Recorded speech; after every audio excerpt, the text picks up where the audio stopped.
Hey everybody, it's Lucas from Casual Kayak here at the house. I haven't gone fishing today. I was going to make a video yesterday before some weather came through. But the lightning kind of got us scared off a lot quicker than I really expected us to. We got out there, we were maybe in the water for an hour, and it was real nice and bright and sunny. And then those clouds came through, and the lightning, the thunder was shaking the water enough that we could feel it up through the boat. So decided to haul in just as the rain started coming through, and unfortunately probably could have really stayed out if we just waited. Weather didn't really start picking up for another couple hours, so we really could have finished our video yesterday, but we'll give that another go. But I figured today, while I'm just hanging out at the house, I might go out and fish a little local pond a bit later. I'll give you a look at our boats, give you kind of an idea on how we rig them up, so get to that.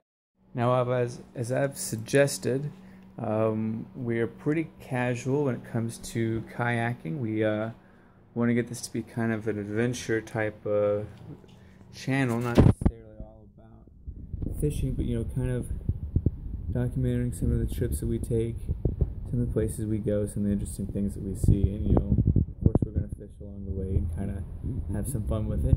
Go and do some camping. Maybe we'll eventually get to go do some longer distance trips, go out of state. We live in North Texas. We're about an hour outside of Dallas, in Hunt County, so we get kind of the best of both worlds. We're not too far from the larger reservoirs that help supply the inner city with water. There's a lot of recreational watercraft that goes along out there. But we're also, out here in the rural areas where there's a lot of country farms. We get access to Tawakoni. Tawakoni's not too far from here. We can go hit some big catfish. Lavon's not too far. And if we really wanted to, Lake Fork and Texarkana, Texoma aren't necessarily too far away either. So let's get into the gear. Now, both my brother and I, that's my dog Rigby, she's kind of itchy. Both me and my brother Zach both use Pelican 10-foot kayaks. They're pretty basic. We didn't pay too much money for them. They both come, mine comes with a, padded seat rest for under your butt, but they both have this padded backrest with, kind of decent lumbar support strapping there. I'm still working on figuring that out. I don't necessarily have the best back. We've come through and added these anchor cleats. I think these are an Atwood product, which kind of secured them with some screws and with some silicone to keep the water out. Both of our kayaks have these rear-facing angled flush mount rod holders, and I am kind of impartial to them. I mean, I'll use them, but I use spin cast rods right now a lot, so the funny angle that a spin cast rod makes it kind of weird to get that put in there sometimes. We have those. We both run with the crate. I like the crate. It makes it really easy to get our tackle in. We don't have to worry about zipping and unzipping bags. We can just pop around and look in and see what kind of stuff we've got in our tackle box.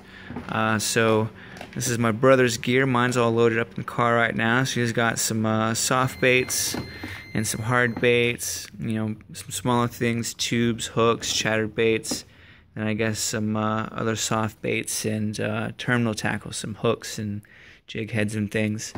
He's not always super organized, so he's got a few other things down on the bottom of his crate that he probably needs to pack up. We do a lot of muddy bottom fishing, so we don't necessarily have a hook anchor, but we did go for something a bit heavier than what's traditional. We have these 10-pound plate weights, which fit into this really interesting divot right behind the seat. These are the undersides of our boats. I'm not necessarily sure how I feel about this bright white material. I'm going to look into painting them, I think, a little bit later, kind of offset the outline, because if fish is underneath this, then I don't necessarily want to stand out as a boat. The material is pretty sturdy. I'm not super duper cautious with mine. This one over here, so you can see that I drag it a lot. usually full of my gear with my anchor in it, so it does get kind of a lot of nicking. But as far as I can tell, you know, all that dark stuff still, this mud or whatever, it still hasn't gone through the first layer of the, I guess it's PET maybe, which is a good sign. It means it's really durable. Mine is here on the right. My brother's is here on the left. Mine's a little bit broader. They're ranged nose to toe, so you can't really tell, but mine's rated online as 3 feet 4 inches across. Well, no, let me rephrase that. 34 inches across, where my brother's is only 30, I want to say, which isn't too bad. Alright, got them both flipped back over. Definitely not a fan of this bright yellow color of mine, but I got a great deal on it. I only paid $179 for it. Got it on a great sale at Academy. Saved about 80 bucks. My brother saved about 50 or 60 on his.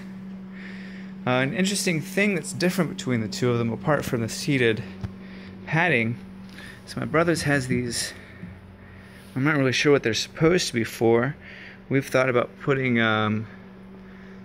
some poles down there and trying to make an outrigger, or maybe even a place to mount a trolling motor to get him around in bigger waters, but that's still kind of up to him. Some other things I've added to my kayak will be this Atwood brand rod holder. Added that in. It's not flush mount. I really wish I could have picked up one that was, but I'm not gonna really make a big fuss out of it. It doesn't come up over, you know, the sideline of the canoe, so when I have it on the top, you know, sideline of the kayak, so when I have it on top of the car, it doesn't really, you know, make an issue there.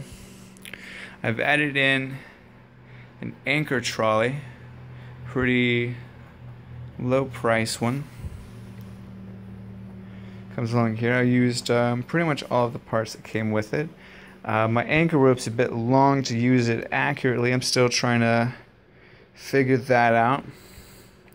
Not necessarily super clever, but like I said, we've also got these anchor cleats on here, so if I want to just tie up short, then I go ahead and do that. That's really kind of the only modifications I've made to my kayak at all. Thought about putting in one of these, you know, ported, you know, drywall containers, or one of these bag hatches, but I don't really think it's gonna be worth it, the price. But I do like to use, pull this bungee back, I like to use these little yellow squishy golf balls as scupper plugs.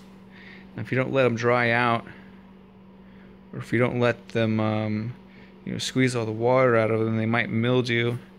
It might get kind of gross. So make sure you give those times to dry out, because if you don't, then they'll probably let a lot of water through. I feel like that's going to be what happens there.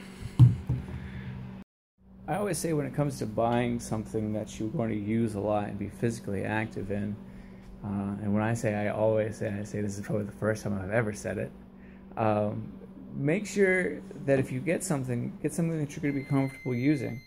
I didn't necessarily take the time to get a hold of one of these kayaks and sit in it for a while and paddle it around before I went out and got it.